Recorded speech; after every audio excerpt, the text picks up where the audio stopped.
Michael, I'm so happy. I don't know anything about your story, so I'm very excited to just jump right in and get to know.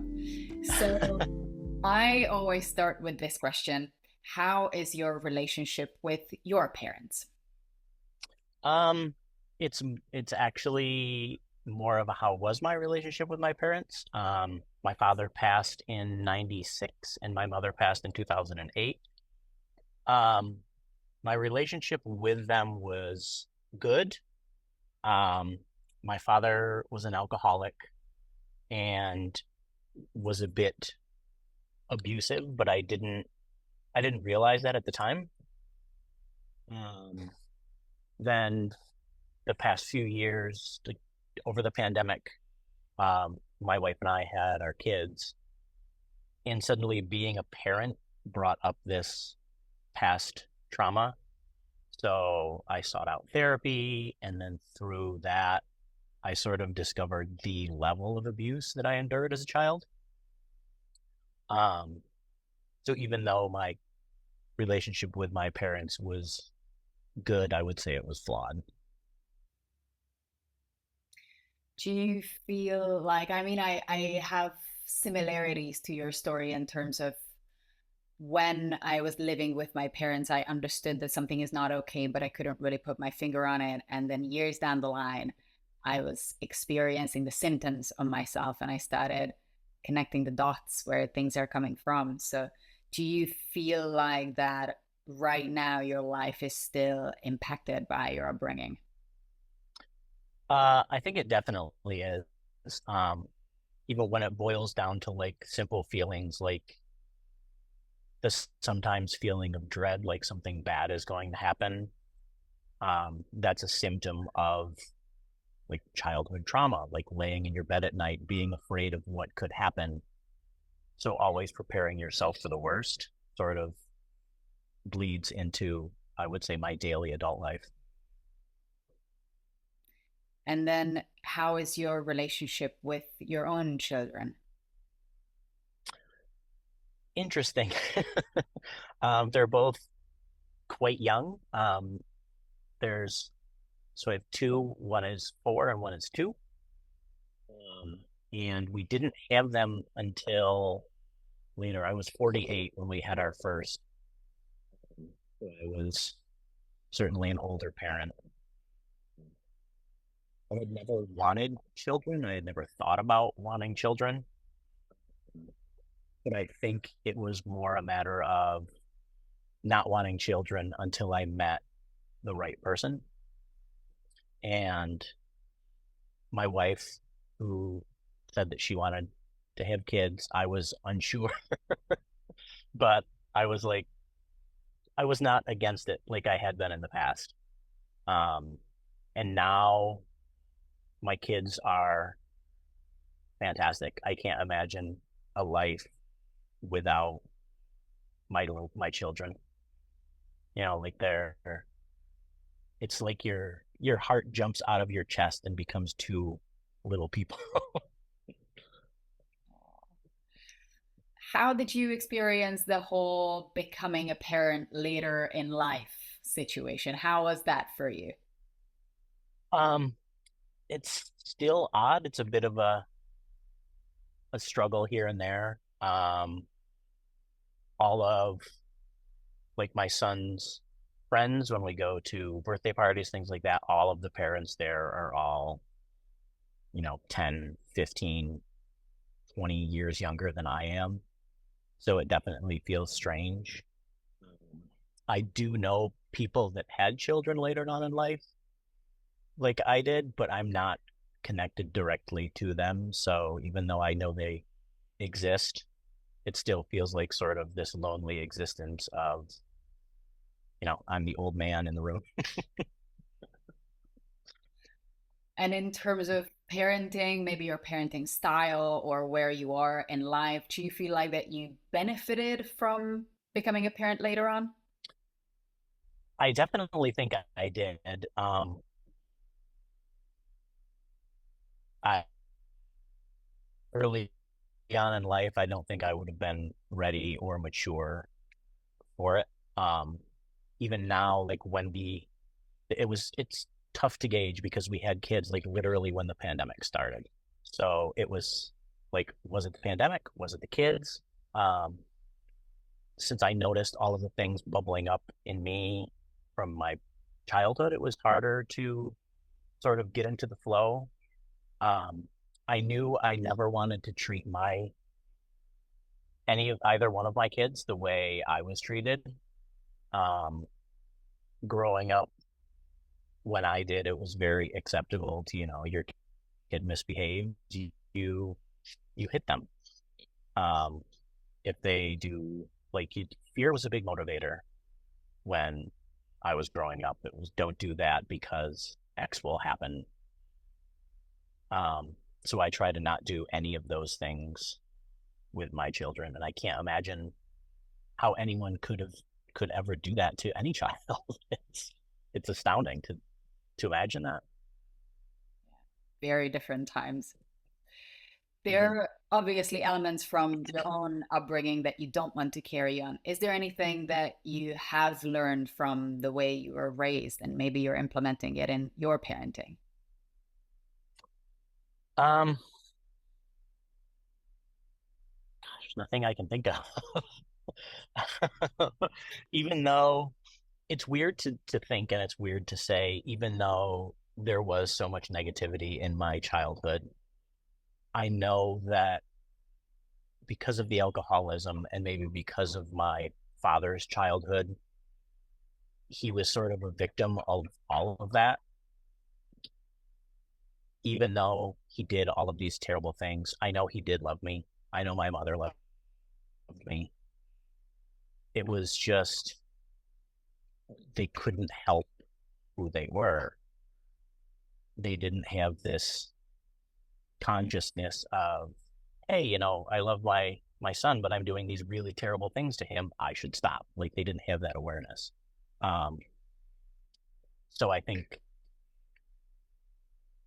like loving my kids is the one thing that I carry from that, but having that awareness that I don't want to do terrible things. I want to do everything correctly or as correct as you can.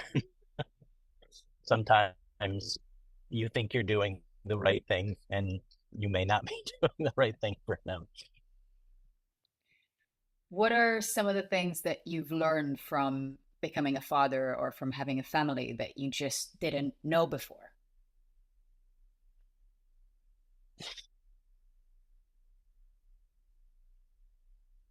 I think it's odd to say, but I think the level of love, like you love your family, you love your friends, you love your partner, it's it's different. Like I love my kids on a whole other level that it's just it surprises me every day how much I love them and I miss them when I'm at work or when they're at school. Um, and it's funny to think of things like when my wife and I want to get a project done around the house, we'll like have the kids go to her parents' house for the weekend. And during that time, it's like, oh, we'll send out the kids, we'll get a lot done. It'll be a little bit, of alone time. And then as soon as they're gone, it's like, geez, I miss them. I wish they didn't go. Laying in bed, scrolling through my phone, looking at pictures. it's it's amazing. Yeah. If you say you would have a recipe for not perfect, nothing is perfect, but for a good, healthy, wholesome family life, what would be your ingredients, the necessary ingredients that are needed for a healthy family life? Um, I think the patience is probably the biggest one. Even though you do love them, they can push all the right buttons sometimes. Um, but I think patience and trying your best, that's That's really all we can do. We can't be the perfect parent, the perfect person, the perfect partner. We can just try our best. Um, and I think those are really the two for me, is being patient and reminding myself that, I'm trying to be a good dad. Where are you now on your journey? Because you mentioned that you've only recently realized the reality of the upbringing that you had. Where are you on that journey now? Have you made sense of what happened? Have you been able to move past it? Or I made sense of it. Um, I think I'm still working through it. I mean, it was my entire life of feeling the way I felt things, thinking the way I thought, never realizing it was an issue. So I think it's a path. It's something I'm still working through. I've moved past I would say the negative things of, you know, being angry, hating my parents for it. Like, I think I forgave them even before I started this working on myself. Um, Trying to think of it less as what was done to me and more of, this is the stuff that I have to own up to now. Like, I have to work on myself. And I think it's definitely an ongoing process. if you were to meet someone, because nobody has the answers for everyone, but we can all give answers to people who are a couple of steps just behind us on a very similar path. So what would you say to people who are just discovering now that maybe their upbringing wasn't the way that they looked at it as a child, or people who are just at that original discovery stage? What helped you through that? Um, I think again that feeling of, wanting to do your best. Um, it's definitely tough and scary when you first realize these things and kind of start down the path to working through it and bettering yourself. Um, I would say to keep going.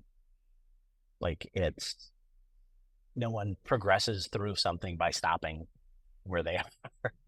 Um, it's it's an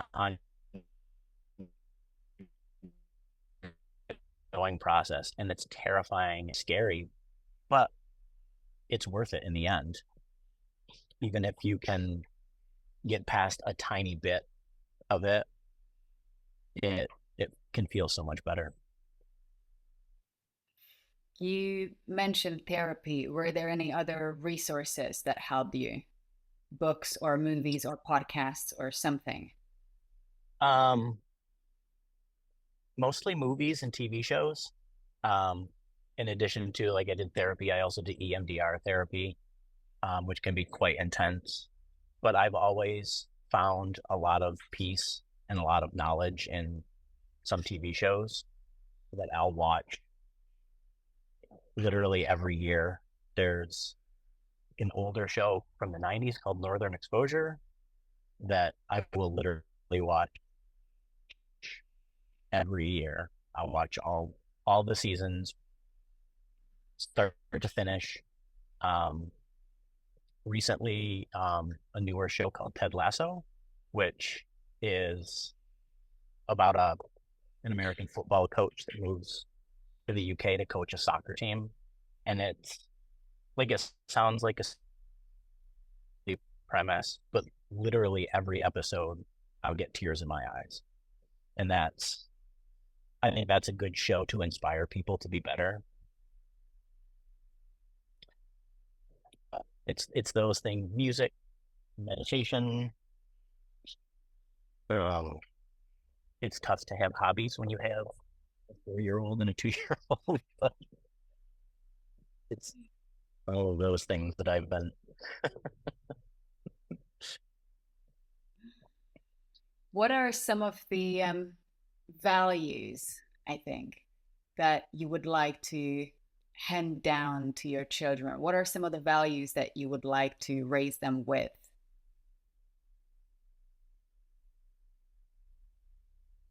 I think the first one that pops into my head is sort of lacking in today's world would be compassion for for yourself, for your family, for fellow humans. Like, I don't want them to be nasty, judgmental people.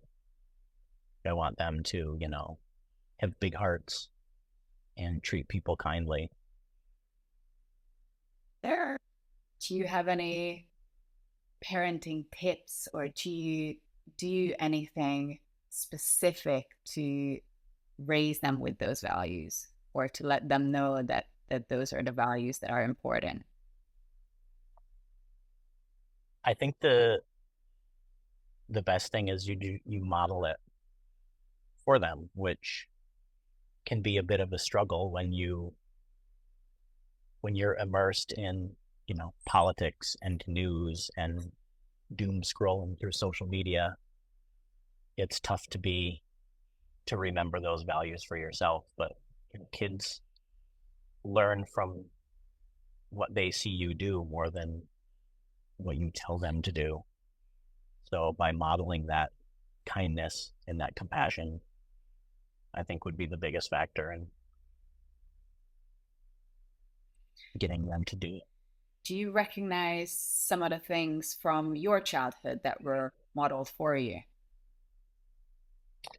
Um, Unfortunately, yes, because none of them are great. Like anger. Um, my dad's temper definitely rubbed off on both my brother and I. Um, that was the I think that was the biggest thing that was always modeled for us was anger and fear. What did you do consciously, or what do you do consciously when you recognize those patterns? That's kind of tough because like you always see these things of where people say, you feel yourself get angry and count to five, hold your breath, all of these things. And it's really tough to remember to do those things when, you go from 0 to 100 and lose your temper. Um, Thankfully, I've never lost my temper to like the levels that my father would. Um, I do get angry. I do raise my voice with the kids sometimes. Um, Immediately regret it. And I think something that maybe not a lot of parents do when they do that is I try to apologize, like either in the moment or later on, or, just before the bedtime routine, just say, hey, I'm really sorry I raised my voice. I shouldn't have done that. In fact, the 4-year-old now has learned enough that he'll say, like, I'll raise my voice and he'll say, you know, Dada, you shouldn't be yelling. So it's it's a good reminder there, but um, I would say that's the biggest challenge is getting out of that routine of you know getting upset, getting overstimulated, raising your voice. Yeah. Is there something that at this age your kids are specifically teaching you about how they see the world, how their imaginations are? Gosh, I think just the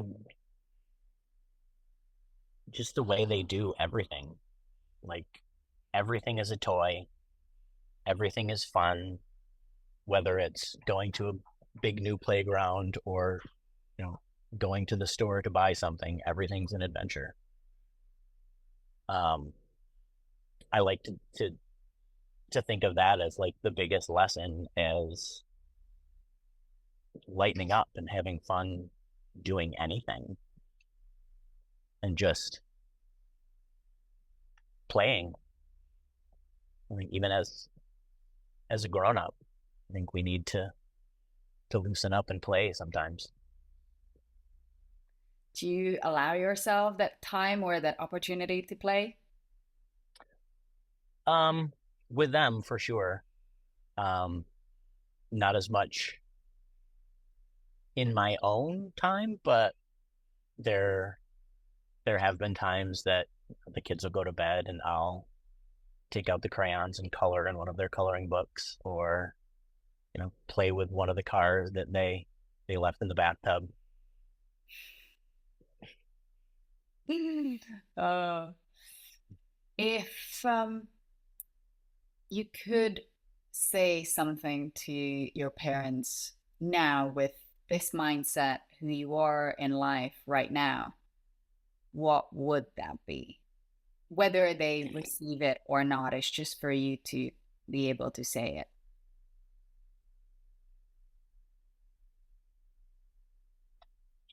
That's a I think the first thing that comes to mind is saying things out of anger, which is sort of not where I would want to go with that. um, I think something as basic as, how can you be so stupid? Look at what you're doing, or look at what you did.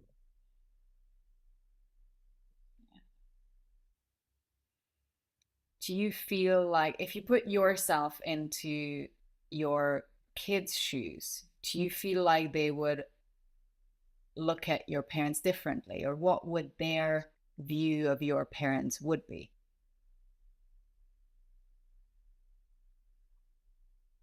I think they would probably look at them differently, because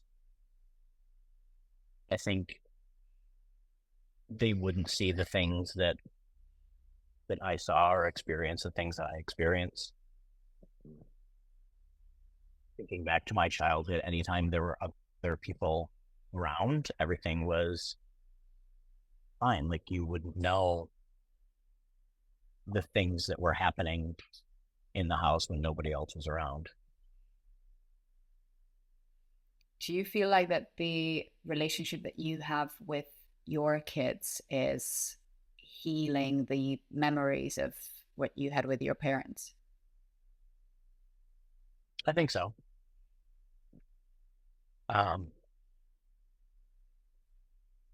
because like I said, I do know that my parents loved me. They were just broken, and I want my kids to know that I love them, and that's it. Purely love them. Maybe they will know that I'm a little bit broken, but they never experienced those broken parts. Somehow I still find out through all of these interviews that even though the facts, the circumstances are very different, there's so many of us who are in very similar shoes. Maybe it's a generational thing that we all have the same sentiment that our parents were doing their best, but they did do huge damage on our psyches and on our hearts and on our relationship with ourselves and with other people. So I very much feel where you are. Yeah. Yeah. How is it with your wife within the partnership? Um, it's good. I mean, she knows that I'm broken as well. She's helped me along the path.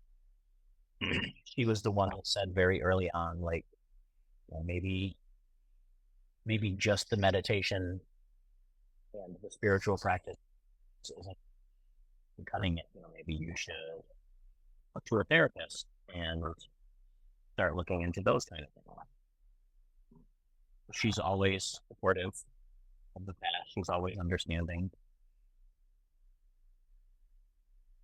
She's the person who helped me decide I should have kids.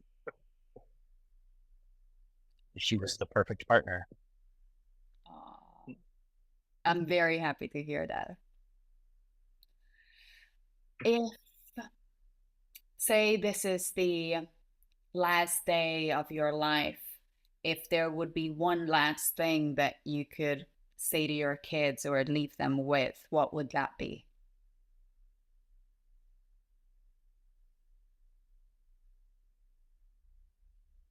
Feel like I keep saying the same thing. I would say, no, I love you, and I will always love you, and I tried my best. Sometimes those simple messages are the best. Thank you so much. I Thank really you. enjoyed this.